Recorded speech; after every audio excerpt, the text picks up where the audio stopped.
கர்த்தருடைய பரிசுத்த நாமத்துக்கு மகிமை உண்டாகட்டும். ஆண்டவரும் உலக மீட்பெருமாகிய இயேசு கிறிஸ்துவின் நாமத்தில் உங்களை வாழ்த்துகிறேன். நாம் வாசிக்கலாம். மத்தேயு புஸ்தகம் 7வது அதிகாரம் 21வது வசனம். பரலோகத்தில் இருக்கிற என் பிதாவின் சித்தத்தின்படி செய்கிறவனே பரலோக ராஜ்யத்தில் பிரவேசிப்பானே அல்லாமல் என்னை நோக்கி கர்த்தாவே கர்த்தாவே என்று சொல்கிறவன் அதில் பிரவேசிப்பதில்லை. கர்த்தருக்கு மகிமை. பரலோகத்தில் இருக்கிற என் பிதாவின் சித்தத்தின்படி செய்கிறவனே பரலோக ராஜ்யத்தில் பிரவேசிப்பானே அல்லாமல் என்னை நோக்கி கர்த்தாவே கர்த்தாவே என்று சொல்லுகிறவன் அதில் பிரவேசிப்பதில்லை. இந்த உலகத்துல நம்ம கடைசி நாட்கள்ல வாழ்ந்து கொண்ட இருக்கிறோம். நமக்கு ஒரு நம்பிக்கை உண்டு. கிறிஸ்தவர்களுக்கு என்ன அப்படின்னு சொன்னா ஒரு மறுவாழ்வு, அது நமக்கு நித்தியத்துல இருக்கு அப்படின்னு சொல்லி.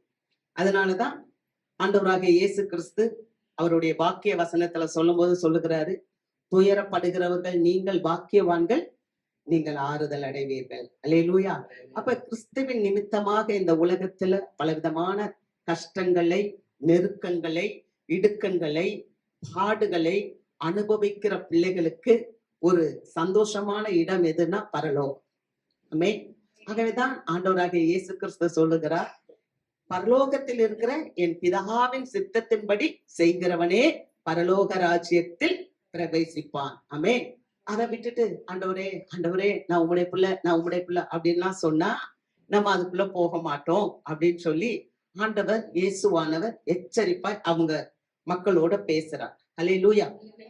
அவர் அங்க பேசும்போது அந்த வார்த்தைகளை கவனிக்கும் போது பாருங்க, என்னை நோக்கி நீ கர்த்தாவே கர்த்தாவே என்று சொல்லுனதுனால அதுக்குள்ள பிரவேசமா. அப்ப பரலோக ராஜ்யத்துக்குள்ள நம்ம போறோம் அப்படின்னா அது ஒரு விசேஷித்தமான இடம். ஆமென். அந்த பரலோக ராஜ்யத்தை குறிச்சு தான் பவுலடியார் கூட சொல்லுகிறாரு, எங்களுடைய குடியிருப்போ பரலோகத்தில் இருக்கிறது. பிலிப்பியர் 3:20 நம்ம வாசிக்கிறோம். அல்லேலூயா. அதே மாதிரி ஆண்டவர் சில ஓமைகள் கதைகள் அதன் மூலமெல்லாம் சொல்லும் போது பூமியில நன்மையவே அனுபவிச்ச ஒரு மனுஷன் ஐஸ்வர்யவான், அவன் எங்க போனான் அப்படின்னா பாதாளத்துக்கு போறத பாக்குறோம். ஆனா பூமியில தீமைகளையே அனுபவித்த ஒரு மனுஷன் லாசரு, அவன் எங்க போறான் அப்படின்னு சொன்னா அவன் ஆபிரகாமுடைய மடியில போய் உட்கார்றத பாக்குறோம். அல்லேலூயா.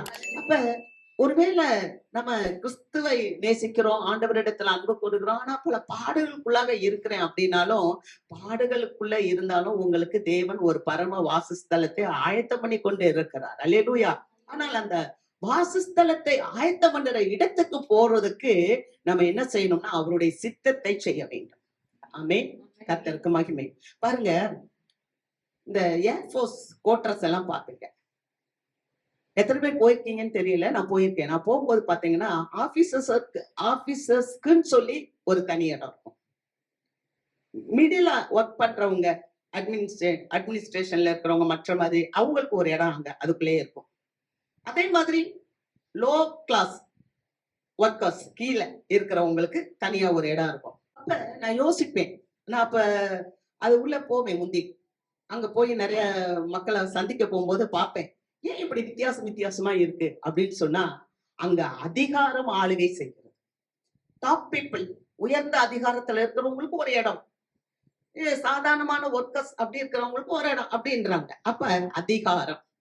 அதே சமயத்துல இன்னும் கொஞ்சம் வேற விதமா பார்ப்போமேனா, இப்ப ட்ரெயின்ல நம்ம இங்க இருந்து போறோம்.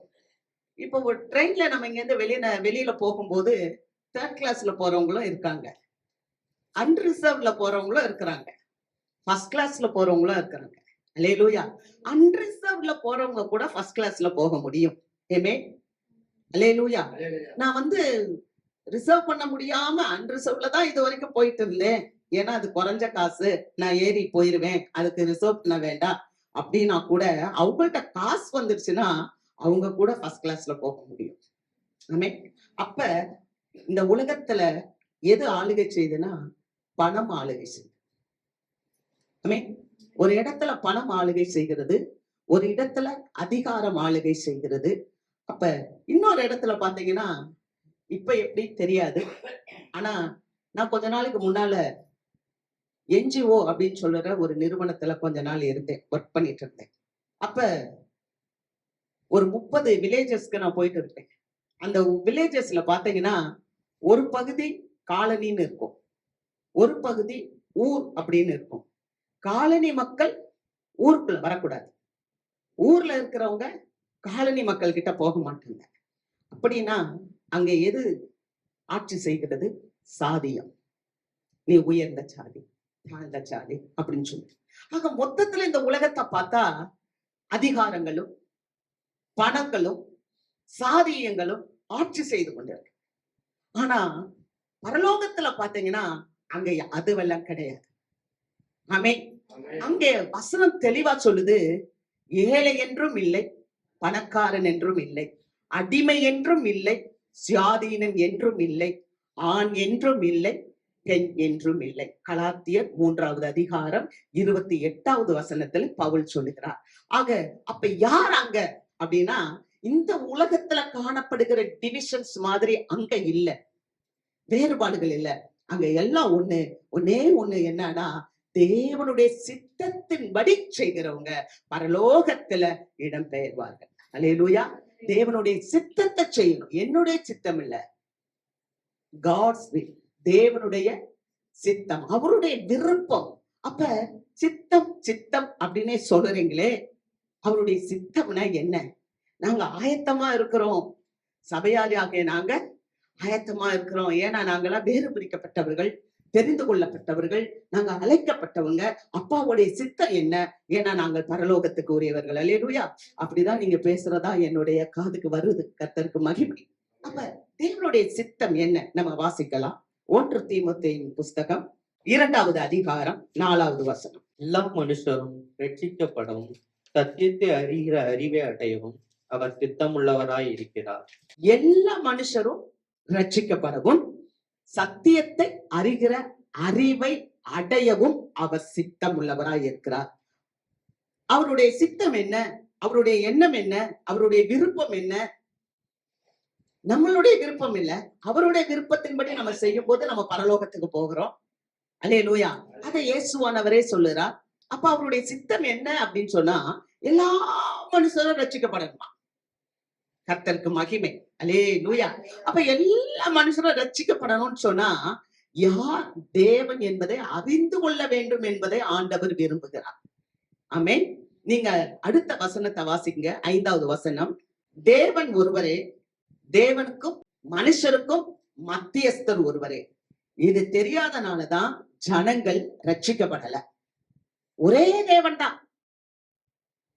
அந்த தேவனுக்கும் மனுக்குலமாகிய எனக்கும் இடையில ஒரு மத்தியஸ்தர் இருக்கிறாரு. அவர்தான் இயேசு கிறிஸ்து.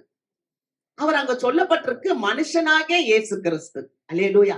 இந்த காரியத்தை அறிஞ்சு விட்டால் அங்கே ரட்சிப்பு வந்தது. ஆகவேதான் ஆண்டவர் சொல்லுகிறார், எல்லா மனிதரும் ரட்சிக்கப்பட வேண்டும், எல்லாரும் சத்தியத்தை அறிகிற அறிவை அடைய வேண்டும். அதுதான் என்னுடைய சித்தமாய் இருக்கிறது. ஆமென். அப்படின்னா என்ன செய்யணும்? தேவ பிள்ளைகளாகிய நாம ஆண்டவருடைய வார்த்தைய அத நம்ம பேசணும். அதத்தான் அங்க நம்ம வாசிக்கணும். சங்கீதங்களின் புஸ்தகம் 105வது சங்கீதம் 1 முதல் 3 வசனங்களை வாசிப்போம். கர்த்தரை துதித்து அவருடைய நாமத்தை பிரஸ்தாபமாக்குங்கள். அவருடைய செய்கைகளை ஜனங்களுக்குள்ளே பிரசித்தப்படுத்துங்கள். அவரை பாடி அவரை கீர்த்தனம் பண்ணுங்கள். அவருடைய அதிசயங்களை எல்லாம் தியானித்து பேசுங்கள். அவருடைய பரிசுத்த நாமத்தை குறித்து மேன்மை பாராட்டுங்கள். கர்த்தரை தேடுகிறவர்களின் இருதயம் மகிழ்வதாக. அல்லேலூயா. அவருடைய பரிசுத்த நாமத்தை குறித்து நீங்க மேன்மை பாராட்டுங்க. கர்த்தருடைய நாமத்தை தேடுகிறவர்களுடைய இருதயம், கர்த்தரை தேடுகிறவர்களுடைய இருதயம் மகிழ்ச்சியாயிருக்கும். ஆமென். இன்னைக்கு ஏன் மகிழ்ச்சி இல்ல? இன்னைக்கு ஏன் போர் வருது? கர்த்தரை அறியணும். ஆனா ஆண்டவருடைய எண்ணம் என்ன? ஆண்டவருடைய சித்தம் என்ன? ஆண்டவருடைய விருப்பம் என்ன? நம்முடைய விருப்பம் ஏதோ இருக்கலாம். ஆனா தேவன் நம்மளை எல்லாம் இயேசுவின் ரத்தத்தினால மீட்டு, அவருடைய பரிசுத்த ரத்தத்தினால நம்மளை கழுவி, நம்மளெல்லாம் இப்ப எங்க கொண்டு வந்து சேர்த்திருக்காருன்னா, நம்ம இந்த சபைக்குள்ள கொண்டாந்து நம்மளை சேர்த்து வச்சிருக்கிறார். ஏன் அப்படின்னா, எல்லா மனுஷரும் ரட்சிக்கப்படணும், எல்லாரும் சத்தியத்தை அறிகிற அறிவுக்குள்ள வரணும். அப்ப எல்லாரும் கர்த்தரை அறிந்து விட்டால் அவர்களுக்கு மகிழ்ச்சி தானாக வந்துவிடும். ஆக இன்றைக்கு கிறிஸ்துவை அறியாததுனாலதான் இந்த உலகத்துல மகிழ்ச்சி இல்லை. ஒரு கூட்ட மக்கள் சுயத்தோடு வாழ்கிறதுனாலதான் உலகத்துல காணப்படுகிற எல்லா நன்மைகளும் சரியாக சமமாக பகிர்ந்து அளிக்கப்பட முடியாமல் இருக்கிறதுனால உயர்ந்தவன் தாழ்ந்தவன் ஏழை பணக்காரன் உயர்ந்த ஜாதி தாழ்ந்த ஜாதி நீ கருப்பு நான் வெள்ளை என்ற பாகுபாடு இந்த உலகத்துல வந்து கொண்டிருக்கு. அல்லேலூயா. இதை காலங்காலமா ஆண்டவராகிய தேவன் நமக்கு கற்றுக் கொடுத்தே இருக்கிறார். ஆனால் இதோ இந்த காலத்துல நம்ம கடைசி காலத்துல இருப்போம், முடிவு காலத்துல இருப்போம். ஆனாலும் தொடர்ந்து நாம போராட வேண்டியது போராடி கொண்டே இருப்போம். ஆமே. கர்த்தர் செய்ய நினைக்கிறது தடைபடாது. அல்லேலூயா. ஆக கர்த்தருடைய வார்த்தையை நாம பிரஸ்தாபப்படுத்தணும். ஒரு முறை ஆண்டவராகிய இயேசு கிறிஸ்து தேவாலயத்துல எருசலேம் தேவாலயத்துல இருக்கிறார். தேவாலயத்துல இருந்து வெளியே வரும்போது சீஷர்கள் எல்லாம் அந்த தேவாலயத்தை காண்பிக்கிறாங்க. இந்த தேவாலயத்தை பாருங்க ஆண்டவரே, இதுல எவ்வளவு பொருள் எல்லாம் வச்சு சாலமோன் அந்த தேவாலயத்தை கட்டி இருக்கிறாரு. எல்லாம் வைரங்கள் வைடூரியங்கள் எல்லாம் வச்சு பொந்துக்குள்ளே வச்சு அப்படியே அழகா கட்டியிருந்தாரு. அப்ப ஆண்டவராகிய இயேசு கிறிஸ்து சொன்னாரு, இந்த தேவாலயத்தை பாக்குறீங்களே, இந்த தேவாலயம் ஒரு கல்லின் மேல் ஒரு கல் இராதபடிக்கு அது இடிக்கப்படும் காலம் வரும் என்று சொன்னார். அப்படி சொல்லிவிட்டு அவர் போகும்போது மீண்டுமாக அவர் ஒலிவ மரத்தில் மலையில் போய் உட்கார்ந்து இருக்கிறார். சீஷர்கள் இப்பொழுது தனித்து அவரிடத்திலே போகிறார்கள். வாசிக்கலாம் 24வது அதிகாரம், மத்தேயு 24வது அதிகாரம் 4வது வசனத்தை வாசிப்போம். இயேசு அவர்களுக்கு பிரதியுத்தரமாக ஒருவனும் உங்களை வஞ்சிக்காதபடிக்கு எச்சரிக்கையாய் இருங்கள். அல்லேலூயா. ஆக சீஷர்கள் ஒலிவ மலையில இயேசுவானவர் இருக்கும்போது வந்து கேட்கிறாங்க, உம்முடைய வருகைக்கும் உம்முடைய முடிவுக்கும், இந்த உலகத்தினுடைய முடிவுக்கு அடையாளம் என்ன? அல்லேலூயா. இந்த ஒலிவ மலையில உட்கார்ந்து இருக்கும்போது சீஷர்கள் தனித்து வந்து கேட்கிறாங்க, இந்த தேவாலயத்துல இருக்க கல்லெல்லாம் இடிக்கப்படும் சொன்னீங்களே, இதெல்லாம் எப்பப்பா சம்பவிக்கும்? இந்த உலகத்தினுடைய முடிவு எல்லாம் எப்ப நடக்கும் அப்படின்னும் போது சீஷர்களை கரெக்டா பலப்படுத்துறாரு. ஒருத்தரும் உங்களை வஞ்சிக்காதபடிக்கு நீங்க எச்சரிக்கையா இருங்க. அடுத்து சொல்றாரு, யுத்தங்களின் செய்திகளை கேட்பீர்கள், ஜனத்துக்கு விரோதமா ஜனம் எழும்புவாங்க. வாசிப்போம் 5வது வசனம். ஏனெனில் அநேகர் வந்து என் நாமத்தை தரித்துக் கொண்டு நானே கிறிஸ்து என்று சொல்லி அநேகரை வஞ்சிப்பார்கள். யுத்தங்களின் செய்திகளையும் கேள்விப்படுவீர்கள், கலங்காதபடி எச்சரிக்கையாய் இருங்கள். இவைகள் எல்லாம் சம்பவிக்க வேண்டியதே, ஆனாலும் முடிவு உடனே வராது. யுத்தங்களின் செய்திகளையும் நீங்க கேட்பீங்க, கலங்காதபடி எச்சரிக்கையா இருங்க. உலகம் தீமையினால் நிறைந்து காணப்படுகிறது. இதுல ஒரு கூட்ட ஜனங்கள் உண்மை உள்ளவர்களாய் இருக்கிறாங்க.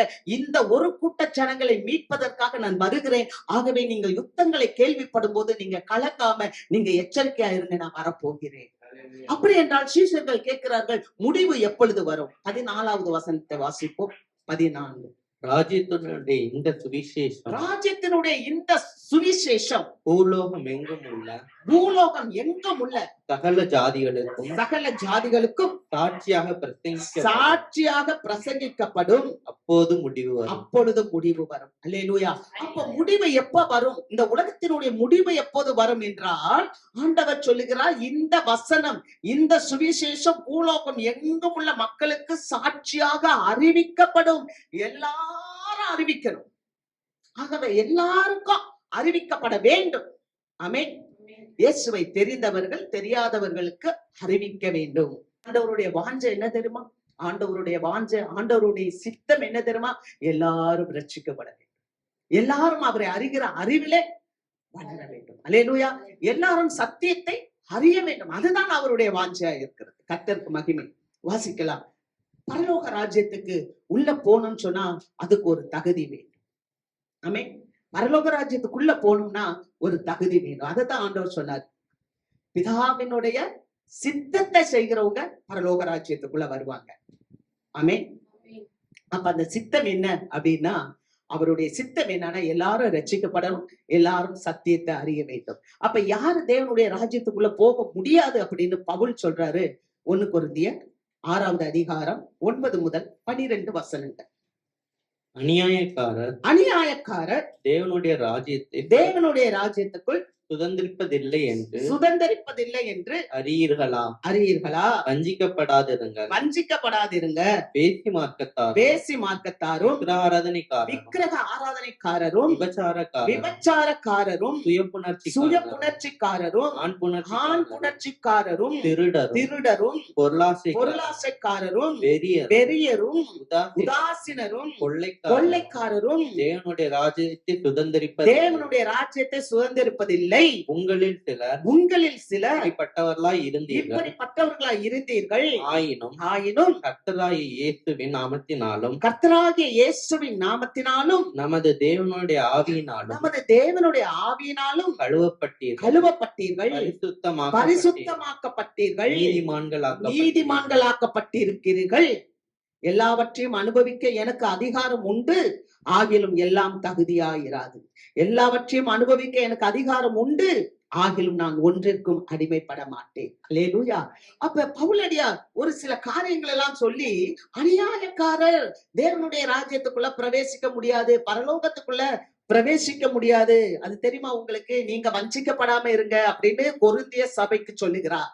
அவர் உருவாக்கின அந்த கொரிந்திய சபை மக்களுக்கு சொல்லுகிறார், நீங்க வஞ்சிக்கப்படாதிருங்க. அநேகர் வருவாங்க, நான் தான் இயேசு, நான் தான் கிறிஸ்து என கள்ள தீர்க்கதரிசிகள் எழுப்புவாங்க. கூடுமானால் தெரிந்து கொள்ளப்பட்டவர்களின் வஞ்சிக்கும்படி பல அடையாளங்களை அற்புதங்களை எல்லாம் செய்வாங்கப்பா. இந்த காலம் அப்படிப்பட்ட காலம். ஆகவே நீங்க வஞ்சிக்கப்படாதீங்க, நீங்க எச்சரிக்கையா இருங்க. நீங்க வேசி மார்க்கத்துக்கு ஓடுங்க, விலைக்கு ஓடுங்க. வேசி மார்க்கம்னா என்ன? ஒரு மனைவியை விட்டுட்டு இன்னொரு மனைவிட்ட போறது வேசிதான், அது இல்லைன்னு சொல்ல. ஆனா அதே சமயத்துல மனிதனை ப்ளீஸ் பண்றது, மனுஷனை ப்ளீஸ் பண்றது, கர்த்தரை வைக்க வேண்டிய இடத்துல கர்த்தரை வைக்காம வேற எதெல்லாம் வைக்கிறோமோ அது வேசித்தான். அல்லேலூயா. ஆக பொருளாசை, விக்கிரக ஆராதனை. விக்கிரகம் என்பது தேவனை வைக்க வேண்டிய இடத்துல நம்ம எதை வைக்கிறோமோ அது விக்கிரகம். நம்ம நினைக்கிறோம் சிலையை போய் வணங்குறாங்க, அதுவல்ல கர்த்தர் நமக்கு சொன்னது. அது சிலை ஒண்ணுமே பேசாது, சிலைக்கு ஒண்ணுமே இல்லை. அது கண்ணு இருந்தாலும் பார்க்காது, வாய் இருந்தாலும் பேசாது, மூக்கு இருந்தாலும் முகராது. அதை குறிச்சு நமக்கு கவலை இல்லை. அது அந்த விக்கிரகம் அல்ல. விக்கிரகம் என்று சொல்லும் போது என்னுடைய வாழ்க்கையில இயேசுவை மையப்படுத்தாமல், இயேசுவை மையப்படுத்தி இயேசுவை வைக்க வேண்டிய இடத்துல நான் எதை வைத்திருக்கிறேன்? பொருளாசையை வைத்திருக்கிறேனா? அல்லது எனக்கு விருப்பமானவங்களை வைத்திருக்கிறேனா? அல்லது நான் கர்த்தருக்கு முதல் இடம் கொடுக்காமல் எதெல்லாம் தடுக்குதோ அதுதான் நமக்கு விக்கிரக ஆராதனை. அல்லேலூயா. தேவனுக்கு நான் முதலிடம் கொடுக்காமல், என்னை உண்டாக்கின, என்னை உருவாக்கின, எனக்கு ஜீவன் கொடுத்த, எனக்கு சுவாசம் கொடுத்த, எனக்கு ஆரோக்கியம் கொடுத்து, என்னை ஆசீர்வதித்து, என்னை நன்றாய் நடக்க பண்ணி இருக்கிற தேவனை நான் பார்க்காமல், அதற்கு பதிலாக தேவனுக்கு கொடுக்க வேண்டிய கனத்தை நான் யாருக்கு கொடுத்து மையப்படுத்துகிறேனோ அதுவே விக்கிரகம். அதனாலதான் பவுல் அந்த கொரிந்திய சபைக்கு சொல்லுறார், உங்களில் சிலர் நீங்க இப்படிப்பட்டவங்களா இருந்தீங்க, ஆனாலும் நீங்கள் கர்த்தராகிய இயேசு கிறிஸ்துவினுடைய நாமத்தினாலும் அவருடைய பரிசுத்த ஆவியினாலும் நீங்கள் கழுவப்பட்டீர்கள். ஆமென். அந்த சபை மக்களை பார்த்து சொல்றாரு, நீங்க இப்படி இருந்தீங்க, ஆனா இயேசுவினுடைய நாமத்தினால பரிசுத்த ஆவியினால நீங்க கழுவப்பட்டீங்க, நீங்கள் பரிசுத்தமாக்கப்பட்டீர்கள், மாத்திரமல்ல நீங்கள் நீதிமான்களாக்கப்பட்டீர்கள். அல்லேலூயா. ஆனா முற்காலத்துல நான் அப்படி இருந்தேன், ஆனால் இயேசுவை அறிகிற அறிவிலே வளரும் போது நான் குழந்தைக்குரியவைகளை எல்லாம் விட்டுவிட்டேன். நான் பூரண புருஷனாகும்படி கிறிஸ்துவுக்குரியவைகளை நான் அறிந்து கொள்கிறேன். அல்லேலூயா. கர்த்தருக்கு மகிமை. அதுதான் அந்த இடத்துல அவர் வாசிக்கிறேன். எல்லாவற்றையும் அனுபவிக்க எனக்கு அதிகாரம் உண்டு, ஆனால் எல்லாம் எனக்கு தகுதியாயிராது. எல்லாவற்றையும் எனக்கு அனுபவிக்க அதிகாரம் உண்டு, ஆகிலும் நான் ஒன்றுக்கும் அடிமைப்பட மாட்டேன். ஆமென். ஒரு பிளைட்ல ஒரு போதகர் போயிட்டு இருந்தார். அவர் பிளைட்ல போயிட்டு இருக்கும்போது அந்த ஏர் ஹோஸ்டஸ் அம்மா என்ன பண்ணாங்களாம், கொஞ்சம் விஸ்கி எடுத்துட்டு வந்து, சார் இதை குடிங்க அப்படின்னு கொடுத்தாங்களாம். அப்ப இந்த போதகர் சொன்னாராம், ஐயோ இதெல்லாம் பழக்கம் இல்லை, வேண்டாம் என்று சொன்னாராம். இல்ல இதை குடிங்க, இது ரொம்ப நல்ல விஸ்கி, ஃபாரின்ல இருந்து வந்திருக்கு, இது ரொம்ப புதுசு, ரொம்ப மைல்டா நல்லா இருக்கும், நீங்க குடிச்சு பார்த்தா நல்லா இருக்கும் தெரியும், நீங்க குடிங்க குடிங்கன்னு போஸ்ட் பண்ணார். அப்ப அவர் சொன்னாராம், இத முதல்ல கொண்டு போய் பைலட் கொடுங்க அப்படின்னு சொன்னார். ஐயோ என்ன சொல்றீங்க, அவர் விமானத்தை ஓட்டிக்கிட்டு இருக்கிறாரு, நான் அவர்கிட்ட எப்படி கொடுக்க முடியும், அப்புறம் விமானத்தை விட்டுட்டாங்கன்னா என்ன பண்றது அப்படின்னு தெரியுது இல்ல. அதே மாதிரிதான் நானும் ஒரு போதகர், நானும் ஒரு விசுவாசி. அல்லேலூயா. நானும் இந்த சமூகத்துக்கு மாதிரியா இருக்க வேண்டிய ஒரு விசுவாசி. நான் இதை செய்வது தவறு என்று சொன்னார். அல்லேலூயா. ஆகதான் அதைத்தான் பவுல் சொல்ற, எல்லாவற்றையும் செய்ய எனக்கு அதிகாரம் உண்டு, ஆனா எல்லாம் எனக்கு தகுதியாயிராது. ஆமென். அப்ப பரலோகத்துக்கு போக வேண்டும் என்றால் அதற்கு ஒரு சித்தம் உண்டு, தேவனுடைய சித்தம். அந்த சித்தத்தை நான் செய்யும் போதுதான் பரலோகத்துக்குள்ளாக என்னால் போக முடியும். அல்லேலூயா. ஆகவேதான் அவர் சொல்லும்போது சொல்ற, அநியாயக்காரர் தேவனுடைய ராஜ்யத்தை பிரவேசிப்பதில்லை. வாசிக்கலாம். பிரசங்கியின் புஸ்தகம் 10வது அதிகாரம் 1வது வசனத்தை வாசிப்போம். பிரசங்கி 10:1. செத்த ஈக்கள் தைலக்காரனுடைய பரிமள தைலத்தை நாரி கெட்டு போக பண்ணும். ஞானத்திலும் கனத்திலும் பேர் பெற்றவனை சொற்ப மதியினமும் அப்படியே செய். அல்லேலூயா. பாத்தீங்களா? செத்த ஈக்கள் தைலக்காரனுடைய பரிமள தைலத்தை நாரி கெட்டு போக பண்ணும். வீட்டுல பெண்கள் நிறைய பேர் இருக்கிறீங்க, வீட்டுல நல்ல எண்ணெய் வாங்கி வைக்கிறீங்க. சொல்லுவாங்க, நாங்கெல்லாம் சின்ன வயசா இருக்கும்போது எங்க அம்மா சொல்லுவாங்க, கடையில போய் எண்ணெய் வாங்கிட்டு வாடி, கொழும்பு தேங்காய் எண்ணெய்ன்னு சொல்லி வாங்கிட்டு வான்னு சொல்லுவாங்க. கேள்விப்பட்டிருக்கீங்களா? கேள்விப்பட்டிருக்கீங்க? கொழும்பு தேங்காய் எண்ணெய் என்று, ஏன்னா அது கொஞ்சம் ரொம்ப வாசனையா இருக்கும், அதனால அப்படி சொல்லுவாங்க. அப்படி ஒரு எண்ணெயை வாங்கி கொண்டாந்து நம்ம வீட்டுல வச்சுட்டு, அதுல கொஞ்ச நாள்ல அதுல 2 ஈக்கள் செத்து கிடக்கு. அதை நம்ம பார்க்கல. அதுக்கப்புறம் அதை எடுத்து நம்ம பயன்படுத்தினா எப்படி இருக்கும்? அந்த எண்ணெய் ஃபுல்லா கெட்டு போயிடும், காம்பி நாரி அதை யூஸ் பண்ண முடியாம போயிடும். அத மாதிரிதான் பரிமள தைலத்தை எப்படி செத்த ஈக்கள் நார பண்ணுகிறதோ, அது மாதிரி பேரிலும் புகழிலும் கனத்திலும் இருக்கிற ஒரு மனுஷனை சொற்ப மதியினம் அவனுடைய கனத்தை குறைத்து போடும் என்று பிரசங்கி சொல்லுகிறார். அல்லேலூயா. சொற்பமான ஒரு மதியினம் ஒரு மனுஷனுடைய வார்த்தையை கேட்டு போகிறது, ஒரு மனுஷனுடைய காரியத்தை கேட்டு. அதனாலதான் ரட்சிக்கப்படணும் அப்படின்ற ஆண்டவர் சொல்றார். ரட்சிப்பு அப்படின்றது எங்க இருந்து வருதுன்னா, அது தேவனிடத்துல இருந்துதான் நம்ம பெற்றுக்கொள்ள முடியும். ஆமே. நம்ம இன்னைக்கு வாசித்தோம் இல்லையா? சங்கீதம் 104வது சங்கீதத்துல வாசிக்கும் போது, சமுத்திரங்களில அவர் உண்டு பண்ணின திமிங்கிலங்கள் விளையாடும், கப்பல்கள் ஓடும், ஆனால் அது எல்லாம் ஏற்ற சமயத்தில் தன்னுடைய ஆகாரம் தேவை என்று தன்னுடைய வாயை திறக்கும், அப்பொழுது தேவன் அதற்கு போஷணத்தை கொடுக்கிறார். ஆமே. அல்லேலூயா. அப்ப தேவன் தான் ஒரு விசுவாச பிள்ளைக்கு எல்லாருக்கும் போஜனத்தை கொடுக்கிறவர். ஆமே. தேவன் தான் ஒரு பிள்ளைக்கு ஆசீர்வாதத்தை கொடுக்கிறவர். நம்ம வாசிக்கிறோம் மத்தேயு 6வது அதிகாரத்துல வாசிக்கும் போது, காட்டு பூக்களுக்கு நான் இவ்வளவு அழகா உடுத்து வைக்கிறதுனா உனக்கு நான் உடுத்து விப்பது அதிக நிச்சயம் அல்லவா? சாலமோனுக்கு எவ்வளவு விதவிதமா ட்ரெஸ் உடுத்தினா அதை காட்டுல நான் உனக்கு தருவேன் அப்படின்றார். அப்படின்னா என்னன்னா, நமக்கு என்ன சாப்பிடணும், நம்ம என்ன உடுத்தணும், நம்ம எப்படி வாழணும், எப்படி இருக்கணும், எல்லாமே தேவன் தான் நமக்கு கொடுக்கிறான். ஆகவேதான் அந்த செத்த ஈக்கள் நம்ம உள்ளத்துக்குள்ள வந்துருச்சுன்னு சொன்னா, கனத்துக்குரியவர்களாக நம்முடைய வாழ்க்கைய அந்த செத்த எண்ணங்கள் நம்ம வாழ்க்கையை ஸ்பாயில் பண்ணிடும். ஆமென். அல்லேலூயா. செத்த எண்ணங்கள் நம்ம, அதனாலதான் தேவனுடைய பிள்ளைகள் நம்ம தேவனுக்கு சாட்சியாக இருக்க வேண்டும். தியோடர் வில்லியம்ஸ் IEM உடைய ஃபவுண்டர், அவர் அவருடைய செய்திகள்ல பேசும்போது சொல்லுவார், ஒரு விசுவாசி வீட்டை வாடகைக்கு கொடுப்பதில்லை, அந்த வீட்டு வாடகைக்கு பெற்றுக்கொள்ளும் போது ரசீது கொடுக்கிறது, வரி கட்டுவது, எல்லாத்துலயும் கவனமா இருக்கணும். ஏர்போர்ட்டுக்கு போயிட்டு வந்தா திங்ஸ் அள்ளிட்டு வருவாங்க, ஏர்போர்ட்ல வரி கட்ட மாட்டாங்க, ஒளிச்சு கொண்டு ஓடுவாங்க. அதெல்லாம் அவர் கண்டித்து உணர்த்துவார். இதெல்லாம் நமக்கு நம்மளுடைய வாழ்க்கையை கெட்டு போறதுக்கு எதெல்லாம் செத்த கிரியைகளா இருக்கிறதோ அதெல்லாம் எடுத்து போட்டோம். ஆமே. செத்த ஈக்களாக இருக்கிறதோ அதெல்லாம் நம்ம வாழ்க்கையில எடுத்து போட வேண்டும். அதைத்தான் இன்னைக்கு சமுதாயம் பார்க்கும். எல்லா காரியத்திலும் பிறருடைய காசு 10 பைசா நம்ம வச்சுக்கிட்டு நம்ம சந்தோஷமா வாழ முடியாது. ஏமே.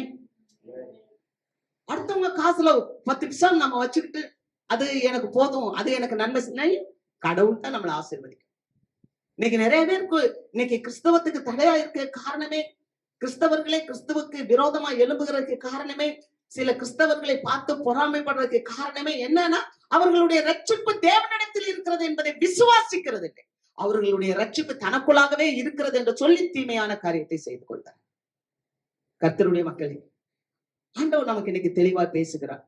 சத்தியத்தை அறிவீர்கள், சத்தியம் உங்களை விடுதலையாக்கும். யார் அந்த சத்தியம்? இயேசுதான் சத்தியம். அவரைத்தான் நம்ம அறியணும். அவர் எப்படி வந்தார்? மனுஷனாகத்தான் இந்த உலகத்துக்கு வந்தார், பாடுகளை பட்டார். ஆனால் எதற்காக? நம்மை மீட்கும் பொருளாக. அல்லேலூயா. நம்மை மீட்கும் பொருளாக வந்ததுனால தான் அவர் பாடுபட்டார். அப்ப தேவனுடைய சித்தத்தை செய்யும் போது சபையில இருக்க நாமும் கூட பரலோகத்துக்கு உரியவர்களாய் மாறுகிறோம். சில கஷ்டங்கள் வரும், சில பாடுகள் வரும். அதை நாம் கிறிஸ்துவின் நிமித்தமாக சகிக்கும் போது இந்த பகுதியில் இருக்கிற அநேக கிறிஸ்துவுக்குள்ளாக அவர்கள் ஈர்க்கப்படுவார்கள். ஆமென். நான் மீண்டுமாக சொல்வேன், ஒருவேளை நம்ம போய் பிரசங்கம் பண்றோமோ இல்லையோ, ஆனா நம்முடைய வாழ்க்கையின் சாட்சியை பார்த்து அநேகர் ஆண்டவரை ஏற்றுக்கொள்வார்கள். அல்லேலூயா. கர்த்தருக்கு மகிமை. இரண்டாவது ஒரு ஆண்டவருடைய சித்தம் என்ன என்று பார்ப்போம். வாசிக்கலாம். 1 தெசலோனிக்கேயர் புஸ்தகம் 5வது அதிகாரம் 18வது வசனம். எல்லாவற்றிலேயும் ஸ்தோத்திரம் செய்யுங்கள். எல்லாவற்றிலும் ஸ்தோத்திரம் செய்யுங்கள். அப்படி செய்வது கிறிஸ்து இயேசுவுக்குள் உங்களை குறித்து தேவனுடைய சித்தமாய் இருக்கிறது. அல்லேலூயா.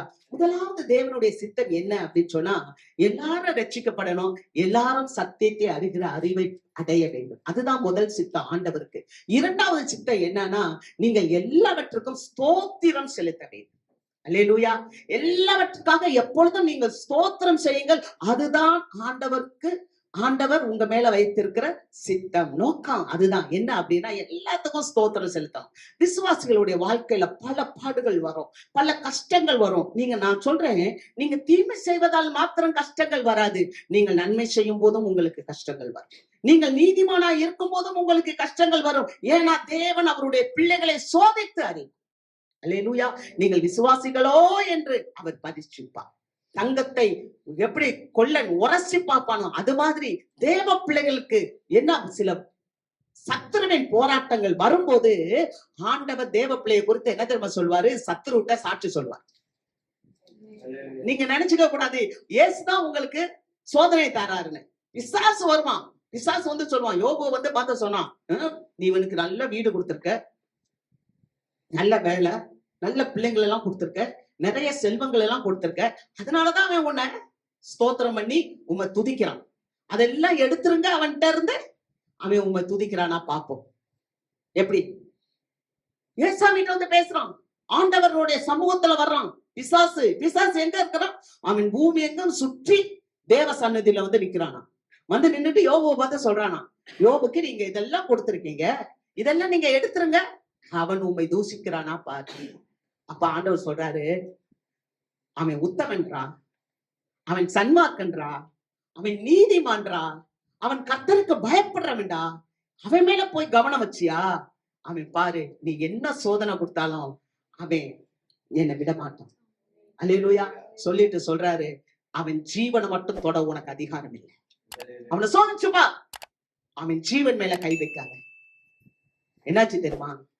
யோபை விட்டு எல்லாமே போச்சு. எல்லாமே போனாலும் நீங்க 22வது வசனத்தை வாசிங்க. யோபு 1:22. நிர்வாணியாய் என் தாயின் கர்ப்பத்திலிருந்து வந்தேன், நிர்வாணியாய் அவ்விடத்துக்கு திரும்புவேன். கர்த்தர் கொடுத்தார், கர்த்தர் எடுத்தார், கர்த்தருடைய நாமத்துக்கு ஸ்தோத்திரம் என்றார். இவை எல்லாவற்றிலும் யோபு பாவம் செய்யவும் இல்லை, தேவனை குறை சொல்லவும் இல்லை. அல்லேலூயா. தேவனை பற்றி அவன் குறை சொல்ல எல்லாமே போயிடுச்சுங்க. கர்த்தர் கொடுத்தாதான். வீடு, வாசல், பிள்ளைங்க, சொத்து, சுகம் எல்லாத்தையும் சத்துரு என்ன பண்ணிட்டான்? எடுத்துட்டான். ஆனா யோபு என்ன சொன்னார் தெரியுமா? கர்த்தர் கொடுத்தா, கர்த்தர் எடுத்தா, நிர்வாணியாய் வந்தேன், நிர்வாணியாய் அவ்விடத்துக்கு திரும்புவே. எவ்விடத்துக்கு திரும்புவா? பரலோகத்தை குறித்த நிச்சயமுடையவராய் இருந்தார். அல்லேலூயா. நான் திரும்புவேன். நான் நிர்வாணியா தான் இந்த பூமிக்கு வந்து பிறந்தேன். குழந்தைங்க பிறக்கும் போது எப்படி பிறப்பாங்க? மரித்து அடக்கம் பண்ணும் போது எப்படி போவாங்க? ஒண்ணுமே இல்லை. நான் திரும்ப நிர்வாணியாய் அவரிடத்தில் போவேன். அவர் எதிலுமே பாவம் செய்யலையா, எல்லாவற்றிலும் அவன் ஸ்தோத்திரம் செலுத்தினான். அல்லேலூயா. அதைத்தான் தெசலோனிக்கே சபைக்கு பவுல் சொல்லும்போது சொல்லுகிறார், நீங்க எல்லாவற்றையும் குறித்து எல்லாவற்றிலும் எப்போதும் ஸ்தோத்திரம் செலுத்துங்க. ஆண்டவரை முன்முறுக்க வேண்டாம். ஏன்னா தேவன் நம்மள விலகுகிறவர்கள். அவருடைய சித்தம் என்ன தெரியுமா? ஆமென். அவருடைய சித்தம் என்ன தெரியுமா? நம்மளை குறைக்கிறது இல்லை, நம்மளை ஆசீர்வதிக்கிறது. அவருடைய சித்தமே என்ன தெரியுமா? அவர் உட்கார்ந்து இருக்கிற சிங்காசனத்துல நமக்கு இடம் கொடுக்கிறது. கரங்களை தட்டி தேவனே மகிமைப்படுத்தும். யாராவது உங்களை உலக அரசாங்கம் உங்களுக்கு அவங்க உட்கார்ந்து இருக்க சீட்டை கொடுப்பாங்களா? நீ இந்த சீட்ல வந்து உட்கார்ப்பானு. ஆனா ஆண்டவர் சொல்றாரு, ஜெயம் கொள்கிறவன் எவனோ அவன் என்னோடு கூட என்னுடைய சிங்காசனத்தில் உட்கார்ந்து இருப்பான். ஆண்டவரோட சிங்காசனத்துல உட்கார வைக்கிறதுதான் தேவனுடைய பிள்ளைகளை இந்த உலகத்துல நிரப்பி நடத்தி கொண்டே இருக்கிறான். ஆனா ஒருத்தன் இருக்கிற சத்துரு, அவன் தான் நமக்கு என்ன பண்ணுவானா, டெம்டேஷனை கொண்டு வருவான், பிரச்சனைகளை கொண்டு வருவான், ட்ரபிள்ஸ கொண்டு வருவான், இட்டுக்கண்களை கொண்டு வருவான். ஆனா ஆண்டவர் என்ன தெரியுமா சொல்றாரு, இந்த பிள்ளை நீதிமா, இந்த பிள்ளை உத்தமி, இந்த பிள்ளை சன்மார்க்க, இந்த பிள்ளை கர்த்தருக்கு பயப்படுற பயம் இது இருக்கு. நீங்க நினைச்சுக்க கூடாது கடவுள் தான் எடுத்துட்டாரு. கடவுள் இன்னைக்கும் உங்க மேல நம்பிக்கையா இருக்கிறார். இந்த பிள்ளை என்னை விட்டு கொடுத்தாரு. ஆமென். யோபு தன்னுடைய வாழ்க்கையில பாவம் செய்யவே இல்லை. கர்த்தரை குறித்து அவன் முறுமுறுக்கல. எல்லாவற்றுக்கும் அவன் ஸ்தோத்திரம் செலுத்தினான் என்று பார்க்கிறோம். 2 நாளாகவும் 20வது அதிகாரத்தை நம்ம வாசிக்கும் போது யோசாபாத் என்கிறதான ஒரு மனுஷனை குறித்து வாசிக்கிறோம். இந்த யோசாபாத் ரொம்ப நல்ல மனுஷன், கடவுளுக்கு பயந்த ஒரு மனுஷன். ஆனா இந்த யோசாபாத்துக்கு விரோதமாக ஜனங்கள் கூட்டம் கூடுறாங்க. யாரெல்லாம் வர்றாங்க? மோவாபிய ஜனங்கள், சபிக்கப்பட்ட ஜனங்கள், அம்மோனிய புத்திரர்கள். அதுவும் மோவாபுல அந்த லோத்துக்கு பிறந்த பிள்ளைங்க. அந்த அம்மோனியருக்கு அப்புறம் உள்ள மக்கள், அந்த பகுதியில இருக்க 3 விதமான மக்கள், சீதோனியர்கள் என்று சொல்லப்பட்டிருக்கு. இவர்கள் எல்லாம் இந்த யோசாபாத்துக்கு விரோதமாக வருகிறார்கள். வரும்போது யோசாபாத் என்ன செய்கிறார்? 3வது வசனத்தை வாசிப்போம். அப்பொழுது யோசபாத் பயந்து கர்த்தரை தேடுகிறதற்கு ஒருமுகப்பட்டு யூதாவெங்கும் உபவாசத்தை கூறுவித்தான். அல்லேலூயா. ஒரு 3 விதமான ஜாதிகள், 3 விதமான மக்கள் கூட்டம் இந்த யோசாபாத்துக்கு விரோதமா வரும்போது யோசபாத் கர்த்தருக்கு பயப்படுகிறார். அந்த 3 பேருக்கு பயப்படல. ஆமென் சொல்ல மாட்டீங்களா? அந்த 3 விதமான கூட்டத்துக்கு பயப்படல. என் தேவன் யெகோவா சபையோத், அவர் ராணுவங்களின் தேவன். அல்லேலூயா. அவர் ராணுவ கூட்டத்தை வச்சுக்க எந்த மனுஷனும் தன்னுடைய சேனைகளின் மிகுதியால் ரட்சிக்கப்படான் என்று சங்கீதக்காரர் 33ல வாசிக்கும். அல்லேலூயா. ஆகவே ஒரு மனுஷன் இருக்கிற சேனைகளின் மிகுதியால நம்மளால காப்பாற்ற முடியாது. ஆனால் தேவன் நமக்கு இறங்கும் போது தேவன் நம்மளை காப்பாற்றுவார். ஆமென். ஆகவே இவன் கர்த்தருக்கு பயந்தான். கர்த்தருக்கு பயந்து ஜனங்கள் எல்லாருக்கும் சொன்னாங்க, நீங்க எல்லாரும் உபவாசம் பண்ணுங்க, ஒருமுகப்படுங்க அப்படின்னு சொல்லும் போது 22வது வசனத்துல என்ன ஆகுதுன்னா, எல்லாரும் பாடி துதிக்கிறாங்க. அந்த 3 பேரும் ஒருத்தருக்கு விரோதமா ஒருத்தர் எழும்பி ஒருவரை ஒருவர் வெட்டி கொண்டு மாண்டார்கள். அல்லேலூயா. பிரியமான தேவ மக்களே, உங்களுக்கு விரோதமாய் சில காரியங்கள் எழும்பலாம். சிலர் எழுப்பி உங்களை பரிகாசிப்பாங்க, உங்களை நிந்திப்பாங்க, உங்களை அவமானப்படுத்துவாங்க, உங்களை குற்றப்படுத்துவாங்க, அல்லது உங்களுக்கு விரோதமாய் பல விதமான கணைகளை, சொற்களை எய்து கொண்டே இருப்பாங்க. அதை குறிச்செல்லாம் தேவ பிள்ளைங்க கவலைப்படக்கூடாது. எல்லாத்துக்கும் நீங்க என்ன பண்ணணும்னா ஸ்தோத்திரம் பண்ணிக்கிட்டே இருக்கணும். இதுதான் தேவன் நமக்கு கொடுக்கிற சித்தம். அல்லேலூயா. அவருடைய சித்தம் என்ன தெரியுமா? நீங்க ஸ்தோத்திரம் செலுத்துங்க. அந்த யோசபாத் பாடி துதித்து ஜெபித்த போது அந்த எந்த 3 பேரு யோசபாத்துக்கு விரோதமா வந்தாங்களோ அவர்களை ஒருவருக்கு ஒருவர் அடித்து மாண்டு போனார்கள். அல்லேலூயா. என்ன நடந்துச்சு தெரியுமா? கொள்ளை பொருளை எடுத்து 3 நாட்களாக அந்த கொள்ளை பொருளை பெராக்காவில் கூடி அங்க பங்கிட்டாங்க. ஆமென். உனக்கு விரோதமாய் உருவாக்கப்படுகிற எந்த ஆயுதங்களும் வாய்க்காதே போகும். உங்களுக்கு விரோதமா ஒருத்தவங்க வராங்கன்றதுக்காக நீங்க அவங்கள்ட்ட சொல்ல வந்து சொற்களாலோ அல்லது அடிகளாலோ கைகலப்புனாலோ நீங்க போய் அவங்கள்ட்ட சண்டை போட வேண்டாம். நீங்க பொறுமையா இருந்து ஸ்தோத்திரம் பண்ணி நீங்க ஜெபிக்கும் போது தேவன் உங்கள் சத்துருக்களை உங்கள் பாதபடியாக்கி போடுவார். அல்லேலூயா. பாருங்க, அதே மாதிரிதான் யோபுவினுடைய காரியத்தை குறித்து நம்ம வாசிக்கும் போதும் யோபு ஒன்னிலையும் பாவம் செய்யல, ஒன்னிலையும் ஆண்டவரை தூசிக்கல. என்ன நடந்துச்சு தெரியுமா? இழந்ததை எல்லாம் யோபு ரெட்டிப்பாய் பெற்றுக்கொண்டார். அல்லேலூயா. ஒன்ன கூட அவர் சும்மா இல்ல. யோபின் பிள்ளைகளை போல சௌந்தரியம் உள்ளவங்க யாருமே இல்லையா? தேவன் எப்படி தெரியுமா உங்களை ஆசீர்வதிப்பார்? உங்களையும் உங்களுடைய சந்ததிகளையும் தேவன் ஆசீர்வதிப்பார். ஆமென். அல்லேலூயா. அவர் சந்ததிகளாய் ஆசீர்வதிக்கிற தேவன். நீங்கள் துதிக்கும் போது, நீங்கள் ஜெபிக்கும் போது, நீங்கள் ஸ்தோத்திரம் செலுத்தும் போது கர்த்தர் உங்களை ஆசீர்வதித்து உயர்த்துவார். வாசிக்கிறோம் தானியேலின் புஸ்தகம் 6வது அதிகாரம் 10வது வசனத்தை நாம் வாசிப்போம். தானியேல் 10. தானியேலோ வென்றார் அந்த பத்திரத்துக்கு கையெழுத்து வைக்கப்பட்டதென்று என்று அறிந்து தன் வீட்டுக்குள்ளே போய் தன் மேல் அறையிலே எருசலேமுக்கு நேராக பல கனிகள் திறந்திருக்க அங்கே தான் முன் செய்து வந்தபடியே தினம் 3 வேளையும் தன் தேவனுக்கு முன்பாக முழங்காற்படியிட்டு ஜெபம் பண்ணி ஸ்தோத்திரம் செலுத்தினார். அல்லேலூயா. முன் செய்து வந்தபடியே தேவனுக்கு முன்பா முழங்கால் படியிட்டு ஜெபம் பண்ணி ஸ்தோத்திரம் செலுத்தினான். அல்லேலூயா. தானியேல்கிட்ட விசேஷித்த ஆவி இருந்தது. தானியேல ஒரு பிரதானிகளின் தலைவனாக அந்த ராஜா ஏற்படுத்தினார். 120 பேர் அந்த ஊர்ல தேசாதிபதிகள் தேசத்தை ஆள்றதுக்காக அதிபதிகளாக வச்சிருக்கிறாங்க. அதுல ஒரு 3 பேரை பிரதானிகளை வச்சிருக்கிறாங்க. ஆனா பிரதானிகளை வச்சதுல ஒருத்தர் தான் இந்த தானியேல். ஆனா அந்த ராஜா நினைக்கிறான், தானியேலுக்குள்ள ஒரு விசேஷித்த ஆவி இருக்கு, அதனால இந்த ராஜ்யம் முழுவதுக்கும் அவனையே நம்ம அதிபதியா வைக்கணும், அதிகாரியா வைக்கணும் அப்படின்னு நினைக்கிறான். நம்ம இவனைத்தான் வைக்கணும் போது அங்க இருக்கிறவங்களுக்கு எல்லாம் கோபம் வருது. இவனை எப்படியாவது குற்றம் கண்டுபிடிக்கணும். ஆனா அவனை குற்றம் கண்டுபிடிக்கவே முடியல. ஏன்னா அவன் உத்தமமா இருந்தான். அவனிடத்தில் பாவம் ஒன்றுமே இல்லை. அப்ப இவனை எப்படி குற்றம் கண்டுபிடிக்கலாம் அப்படின்னு யோசிக்கிறாங்க. இவனுடைய தேவனுடைய விஷயத்துல இவனை குற்றம் கண்டுபிடிக்கலாம். சில நேரங்கள்ல நீங்க வேலைக்கு போறீங்கன்னா ஞாயிற்றுக்கிழமை தான் உங்களுக்கு வேலை கொடுப்பாங்க. நீ வந்துருன்னு வாங்க. நீ ஞாயிற்றுக்கிழமை வராட்டினா உனக்கு வேலை இல்லைன்னு. ஏன்னா அவங்களுக்கு தெரியும் நீங்க யாருன்னு. இந்த பிள்ளை ஜெபிக்கிற பிள்ளை, இந்த பிள்ளை கோயிலுக்கு போற பிள்ளை. ஏன்னா பிசாசுக்கு பிடிக்காது, தேவ பிள்ளைகளை பிடிக்காது. நான் சொல்றேன், நீங்க கேட்டுக்கோங்க. உங்களுக்கு எதிரி யாருன்னா உங்க பக்கத்து வீட்டுக்காரவங்க இல்ல, உங்க ஏத்த வீட்டுக்காரவங்க இல்ல, அல்லது உங்க வீட்டுக்குள்ள இருக்கிறவங்க இல்ல. ஏதேன் தோட்டத்துல ஏவாளை ஏமாத்தினவன் தான் எதிரி. அவன் யாருக்குள்ள வேணாலும் வந்து உட்காருவான். அவன் நம்ம வீட்டுக்குள்ள வந்து உட்காருவான். உங்க வேலை ஸ்தலத்துல உங்க அதிகாரிகளுக்கு முன்னால உட்காருவான். ஞாயிற்றுக்கிழமை தான், ஞாயிற்றுக்கிழமை. ஆனாலும் ஞானமா அந்த ஞாயிற்றுக்கிழமையில இருந்து தப்பிச்சு வர்றதுக்கு போராடுறதையும் பார்க்கிறேன். கர்த்தருக்கு ஸ்தோத்திரம். நல்லா கவனிச்சுக்கோங்க.